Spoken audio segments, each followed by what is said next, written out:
Elbasani është zgjuar këtë 14 mars në një atmosferë të jashtëzakonshme festive, duke mirëpritur mijëra qytetarë dhe vizitorë nga gjithë Shqipëria dhe diaspora për të festuar ditën e verës, një nga traditat më të dashura të qytetit. Rrugët, sheshet dhe pedonalet janë mbushur që në orët e para të mëngjesit me njerëz të çdo moshe, ndërsa qyteti është kthyer në një qendër të madhe festimesh, aktivitetesh kulturore dhe panajireve tradicionale. Atmosfera është shoqëruar me muzikë, aktivitete artistike, panajire artizanale dhe aromën karakteristike të ballokumes, ëmbëlsirës simbol të kësaj feste, e cila përgatitet prej shekujsh nga mvisat e qytetit. Në çdo cep të Elbasanit vizitorët mund të gjejnë produkte tradicionale, punime artizanale dhe shije që lidhen ngushtë me këtë festë të trashëguar ndër breza. Një nga mvisat e qytetit tregon se përgatitja e ballokumeve kërkon kujdes dhe përpikmëri në çdo detaj.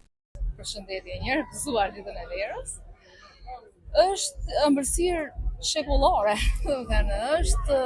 e kanë bërë andisat e Elbasanit. E përfaqëson Elbasanin, kur thua ballokume, asnjë tjetër nuk mund ta gjesh si Elbasan. Është çik tek kanjoze, çik nazelie, kështu si ëmbëlsirë, do çik ato nazet e veta, ato gramaturat e sakta, ato arrihet bëhet. Sa i pëlqejnë ballokumen? Shumë. Kush e pëlqen më shumë? Elbasani, sigurisht. Po nga rrethet? Më shumë këto nga diaspora e pëlqejnë, është e kërkuar. Mbushen, domethënë këtu. A e kanë mësuar të rinjt apo është trashëguar brez pas brezi receta e bërjes së ballokumes? Tashi, nuk është e marrin shumë mundimin këto të rinj, po ka dhe element që janë të interesuar që e bëjnë. Këtë vit, festimeve i është shtuar edhe një panajir artizanal me shtëpiza druri, ku artizanët prezantojnë punimet e tyre tradicionale, duke sjellë një tjetër dimension të trashëgimisë kulturore. Rreth parë përshëndetje nga Elbasani, urojmë gëzuar ditën e verës në këtë ditë kaq të mrekullueshme, të mbushur plot jo me vetëm Elbasanli, por me mysafir nga gjithë Shqipëria dhe mbas edhe nga gjithë trevat shqipolce. Ky është një panajir që është risi për si vjet, është hera e parë që bëhet një panajir me shtëpizat e drurit. Falenderojmë Bashkinë e Elbasanit që na dha mundësinë ne si grup artizanësh të sjellim dhe të përfaqësohemi këtu me këto punime tona të mrekullueshme, do t'i quaja. Vim duke filluar që nga punimet e thjeshta tradicionale të trashëguara, por dhe punime që gradualisht ne i kemi moderuar. Sa me vlerë janë këto punime dhe sa e vështirë është që të arrini deri këtu? Varet nga lloji i punimeve, po punimet artizanale gjithmonë kanë vlerë. Edhe shpirtërore dhe morale, kuptohet. Gjenden gjithmonë kujtime të bukura.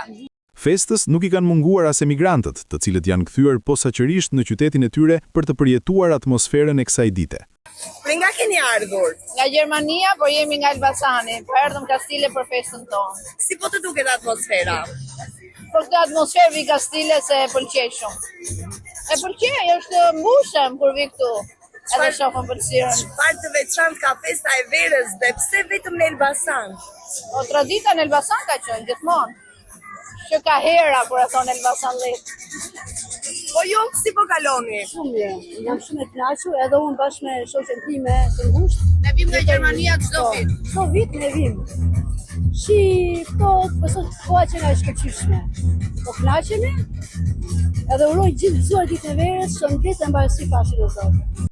Festimet në qytetin e Elbasanit pritet të vijojnë gjatë gjithë ditës me koncerte, aktivitete për fëmijë dhe evente kulturore, duke e kthyer këtë qytet në epiqendrën e traditës dhe gëzimit për ditën e verës, një festë që vazhdon të bashkojë shqiptarët kudo që ndodhen.